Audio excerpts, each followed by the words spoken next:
In front of me is HUAWEI P60 Pro, and today I would like to show you how you can select and delete multiple photos at once.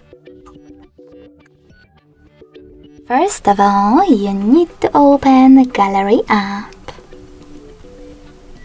Now tap on Next, click on OK, and hold one of your photos that you wish to get rid of. In my case, this one.